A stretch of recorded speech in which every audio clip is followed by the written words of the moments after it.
What is up, fam? Agent O here with another action figure review, and today I'm going to be doing a review of the SH Figuarts Mighty Morphin Power Rangers. I'm going to do a one mass review on these guys because I don't feel like an individual review on each individual figure is really warranted, just because some of the differences in these guys are minor, and most of that is just because of the sculpt. And I'll give a brief rundown of each figure, just to point out some of the things, some of the good and some of the not so good things about these figures. But I mean, overall I was impressed with these guys. I really like them. I'm gonna start off with the Red Ranger, obviously the leader. I'm just going to use him kind of like as a base model to get some of the more general critique things out of the way before I get into like some of the more detail or character specific things about these figures. First of all, the sculpt on these guys, it looks to be like it's more show accurate and less stylized. Like they try to capture the look of the show, as they appeared in the show, both in the original Japanese Sentai show and also in the American show, and it shows. SH Figuarts is always known for having really good attention to detail and making sure everything is show accurate on these guys, on everything that they do. And of course this is no different, even down to their little belt emblems. Like, I don't know if you can see that well. My camera's not the greatest, but I'll make sure to get pictures. But even though they're really super small, you can still make out the detail. You can still make out what each prehistoric animal these guys are supposed to be on all their belts. So that's how close up they pay attention to detail on these guys. And and like I said, this is no different. Their helmets look like they're show accurate. They actually look like they're modeled off of the actual helmet, like the way they the proportions and the size and everything. Also, the colors. All these figures are basically cast in their base color. Cast in red. But as usual with SH Figuarts, their paint apps are always on point. There's never any bleed, and there's never any time where you see paint, like little nicks of paint that just didn't get applied properly, so you see the color of the plastic underneath. They always make sure everything looks good. Like their QC is always good. I personally have never had a problem with an SH Figuart. The only problem I did have was when I got the White Ranger. When I opened the package, his head wasn't attached to his neck, and that was it. I mean, it's just a ball joint, so I just popped it on and we were good to go. That's the only problem I've ever had with an SH Figuart. I know it varies from person to person. Sometimes you get a dud, but so far I've been lucky. I haven't really gotten anything that I would consider a dud. But as far as articulation goes, these guys, like, I'm used to the SH Figuarts Kamen Rider figures, and so I'm kind of used to the way they construct the articulation on those guys, and I really like it. I think it's very refined, and it works very well. These guys are constructed quite differently, especially in the shoulder and in the hip department. I'm not going to go through the whole rundown of all their articulation. I just want to point out just and this is with every single one of these guys, their shoulders are they're not actually like attached to the arm. They're kind of like they're actually like a floating shoulder. Like the arm is the only thing keeping it in the socket, in the shoulder socket or whatever, or the torso socket if you want to call it. But I mean, you still get a pretty decent range of motion. Just you have to kind of pay attention to where this is, because sometimes it can get wedged or stuck a little bit, or it can end up upside down, and then it kind of looks a little funny when you're posing the figure, especially if you're trying to take pictures like I was doing earlier. So it's not really that big of a problem to me. I'm just more, just got to be mindful, and if and I'll show with the female figures because it's easier to see, but you can see like kind of like the inner workings of the shoulder. You can see how, I don't know if you can see that well with my camera, but you can see how the arm at the deltoid is connected to a swivel joint. It's like a double swivel joint. It's like almost like a triple swivel joint, because it has like the ball joint has the bicep swivel and the deltoid swivel all wrapped up into one, on top of it being connected to a just a side, just like a rotating swivel. So you get a pretty good decent range of motion, and it's all concentrated within the shoulder. So it is a bit complex, and it makes for it's very different. I've never seen a figure that did all of that in one. And of course you got the regular double elbows and the ball jointed hands on a swivel. Well, actually, they're like swivel joint. Well, it's ball jointed on a swivel, yeah. Then you have your double jointed knees, and you have your rocker ankles and toe point and all that. One thing though that I really liked about the Kamen Rider SH Figuart figures is that the feet were die-cast metal, because it helped, because these figures are actually, they're pretty light, and having die-cast feet really helped lower their center of gravity, so it made posing them easy, and it made them holding certain wide stance poses a lot easier. And these guys could have benefited from that, having die-cast metal feet. Their feet aren't as chunky or as blocky as the Kamen Rider Figuarts feet, but I think it still would have helped just to have that little extra bit of weight. It's not totally necessary, because you can get them to, like I've gotten the Pink Ranger to stand straight up with her legs crossed. I don't know if I'll be able to do it now, but like I've gotten her to stand up and without the use of a stand. Like, see right there, I wasn't even really trying to do it, but I just did it, and you can see no stand or anything. And you can I mean, even the fact that you can even cross her legs like that, and you can do that with any of the Rangers, but even the fact that you can do that with these characters just goes to show the level of range of motion that you get with these with the articulation on these guys.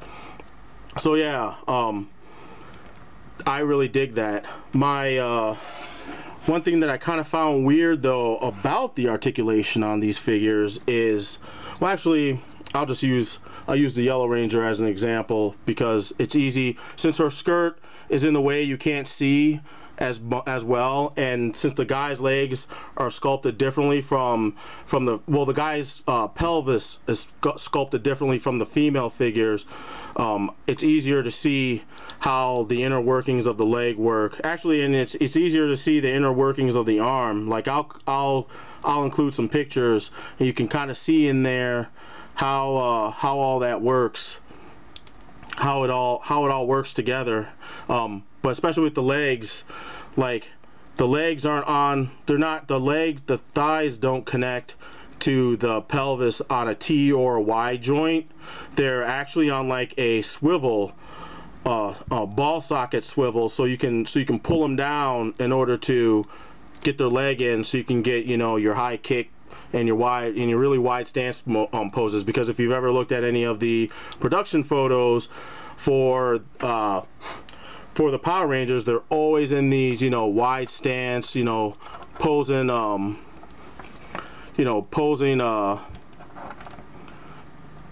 wide stance posing, group photos and stuff like that. I'm just messing around real quick, but you get the idea basically. And you can do all that stuff without a stand. Like I've got photos that I was shooting for this video where there's no stands involved, unless somebody's like jumping in the air or something like that, and I'll show all that. But anyway, with that swivel ball joint, you can see how there's like an inner leg in here, and that is for the thigh swivel. Like all that is concentrated within where the where the thigh connects into the ball socket of the pelvis, and it, I mean, and it works. You get some decent, you get a decent twist. You're not going to get a full 360, obviously, but you don't need that. You know, you're not going to make your Power Rangers look like they got broken arms or broken legs or anything. So you don't need to twist them all up like that. So you know, you get just enough range of motion. I kind of wish they had found a way to kind of cover up all this extra negative space. Like the leg doesn't even need to come down this far. It only need, like, you only need to have it come down just enough to tuck in the top of the thigh into the pelvis so she can kick. Bending it down any farther doesn't really get you that much more range of motion. So it would have been cool if they had found a way to just cover up some of this so it doesn't look as much as a figure. I mean, it still looks great. I mean, there's, like, if you look at their silhouettes or like their profile, they look like the people in the suits. You know, if you were to like take these guys in the Photoshop and just airbrush out where the joints are, I mean, they'd look like people. So yeah, I mean, it still works. It's I guess it's just taken me a little bit more to get used to, but it still works, and I like the way it works. You know, I just wish they would have covered it up. But as far as like individual differences with these figures, posability wise, there isn't that much of a difference. You know, there's no pose you can't get with any of the 5 Rangers, any of the, you know, first 5.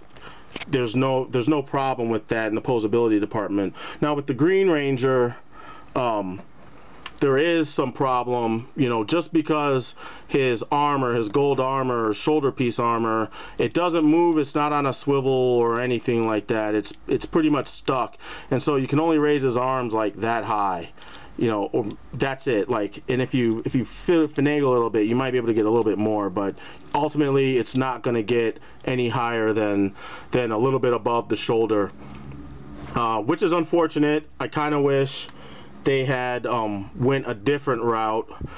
Maybe have these plates separate from the diamond shape, and you'd be able to pull them up, but you know, there'd be extra plastic underneath, so it just looks like it's stretching and not actually looking like it's separate, you know, from the rest of the armor. So it all still looks like one piece, even though it's obviously moved. That would have been cool if they had done that, to kind of break up kind of give you some more range of motion.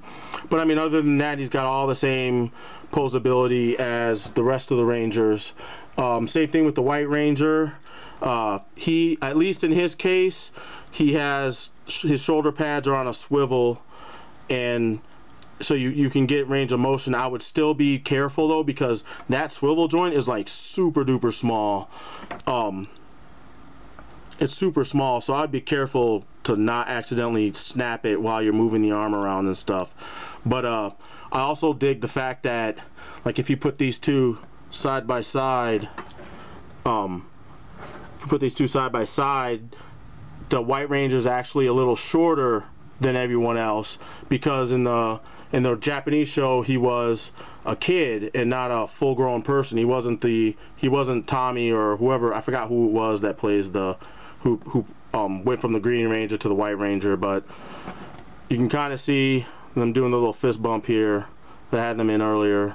I can get him to stay, because for some reason he keeps wanting to tilt. But you can kind of see, even though they're standing pretty much, you know, the same distance, he's a little bit shorter than the Green Ranger, and he's shorter than the rest of the other Rangers too, except for, you know, except for the females. The females, I think, are a little shorter than the guys. And you know, that's the kind of attention to detail that I keep seeing with SH Figuarts. You know, they made sure to show that, you know, because this character does not actually exist in the Zoo Ranger or the Power Rangers. Saban bought I guess he bought the rights or whatever to use this character in the show, and so that's why he shows up. And I guess if you pay attention to the Japanese, I mean, if you pay attention to the show, you can actually see when they cut to when they're fighting in the suits that it's actually a kid in the suit. They didn't bother to reshoot any of the scenes. They just used the footage from the original show. But you know, for more information on that, I would just suggest you check out Strydent's review on the White Ranger. But since we're talking about individual figures now, I will start with the White Ranger because there's some things about this guy that I like. I like the fact that even though he's all white and he's cast in white, they didn't just make him a straight, you know, generic color. It's not like he's actually got like this pearlescent kind of finish, even on his hands. I don't know if it's a coat that they painted on the figure, or if they have like a special kind of plastic that, you know, that when they put these pieces into the mold, they just, when it solidifies, it just looks like this. But I really dig that. It really adds a little extra oomph to his overall aesthetic look and everything. This little piece in the middle does come out because I guess in the show he had other metals that he'd put in there that did different purposes. I don't know what they were. I would check out Strydent's review because I think he goes over all that stuff. He's more of the Sentai head than I am. I like the designs and stuff, but I was never fully into the shows, into watching all the Sentai and getting to know all the history and stuff behind it. But this guy actually comes with the least amount of accessories. Like, he comes with 2 other hands, whereas the other guys come with like 4 sets of hands each, and he only comes with 2. He comes with his sword Saba. I've got it in the sheath now, and you actually have to take it apart to get it in and out of the sheath. But this is the retracted piece, because there's another piece where the blade is completely out and it's longer, and but I don't have it out right now, but I have pictures and everything, and you know, you'll see it in the review when the review's fully finished. But yeah, I mean, in order to get it into his sheath, you just take it apart and put it back together. It's real easy, real simple, easy peasy. And yeah, I mean, even the detail on Saba is really nice. Really dig. They like I said, paint apps are always on point, always there, and they made sure their paint, you know, in the detail where it was necessary on the Saba sword. So that's my only. Those are like the good and bad points that, you know, and the bad points aren't really that bad. You know, a little, you know, less extra hands, big whoop, you know, that's not, it could be a big deal to you, but it's not really a big deal to me. I'm gonna move on to the Green Ranger now. Green Ranger, go Green Ranger, go Green Ranger, you know, that whole thing. I dig his I call it his Ocarina dagger, because, you know, he uses it to call the Dragon Zord, and the detailing on this guy is really nice. You know, good paint apps as usual. Really nice detail. You know, it's like they crammed as much detail of the actual prop as they could into this little miniaturized sword. He also came with his Sword of Darkness, which I completely forgot that he even had in the show. And I really dig that sword. It's got this, the blade itself is like this really nice organic, has this nice organic movement to it. And I also love the fact that they threw in translucent, you know, that translucent orb in the hilt of the sword. I always love whenever a figure has translucent, you know, plastic pieces attached to them.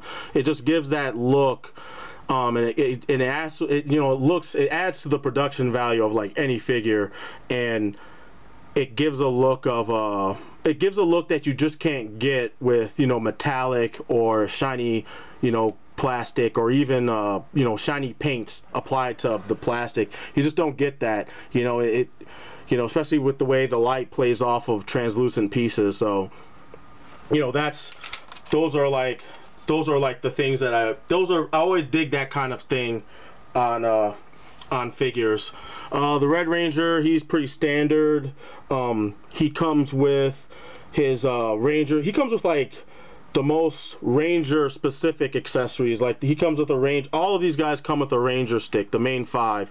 They come with the Ranger stick. He has his Blade Blaster, his Thunder Slinger, the Ranger Slinger, his Ranger Sword. He's the only one that comes with the Ranger Sword, and he also comes with his Power Sword. Power Sword looks really good. No complaints there. You know, they even managed to get the little red looking, the black, you know, calligraphy etching all that's all on the blade. They got that off really well, and it doesn't look sloppy or anything. So no complaints with him. Really dug his the stuff he came with. Gonna move on to the Pink Ranger. Pink Ranger comes with her power bow, and she comes with the 4 different sets of hands. Like some of these guys came with hands that were specific only to those characters. Like she comes with a hand that's actually holding her her arrows that go with the power bow. She also has some open hands, like she has like a hand that, you know, you can do a knife chop or a ridge hand chop or something, and you can also use it for, you know, various poses. She also comes with her Blade Blaster and her Thunder Slinger, so, you know, she doesn't come with a whole lot of extra items, you know, but it's not really all that necessary. She comes with everything you need to have her do everything you've seen her do in the show. Now I'm gonna do the Blue Ranger next. The Blue Ranger comes with, you know, switchable hands. He comes with his Thunder Slinger, the Blade Blaster. He comes with his Power Lance. He comes with 2 Power Lances, you know, because in the show they're supposed to combine into the full-size Power Lance. Now my only gripe with that is I wish the Power Lance, the combined Power Lance, was longer. You know, kind of like a double-headed spear. That would have been cool. It kind of looks a little rinky-dink, being the size that it is. That, you know, when you get the figure, it doesn't really look like. I remember it being a lot longer on the show. He also comes with the bonus parts for the Power Blaster. He comes with the Power Bow and with the power daggers that assemble onto the power bow to, you know, create the Power Blaster. So nothing else to really say about this guy. All around good figure, just like the others. You know, that's really about it for him. And with the Black Ranger, he comes with, you know, his Power Axe and Thunder Slinger and Blade Blaster, and he comes with 2 Power Lances and the Power Sword that combines into the Power Blaster. At first, when I got these figures, I was wondering why they came with doubles of the weapons, because I didn't realize they were gonna package that in, the Power Blaster in, you know, and just spread it out amongst all the figures. So I was kind of really surprised that they did that, but I thought it was really cool at the same time. So yeah, he comes with the axe, and it's great that they did it too, because, you know, his axe transforms into, you know, the blaster. So, you know, the Power Axe transforms into the blaster, so you can switch out his regular, but it's a different look. The Power Blaster form of his axe, it's actually a bit bigger. The barrel's a bit bigger, and part of the part of the head of the axe moves down to the bottom of the handle, so you can switch it out and make him look like it transformed into the blaster portion of his axe. So I thought that was really great.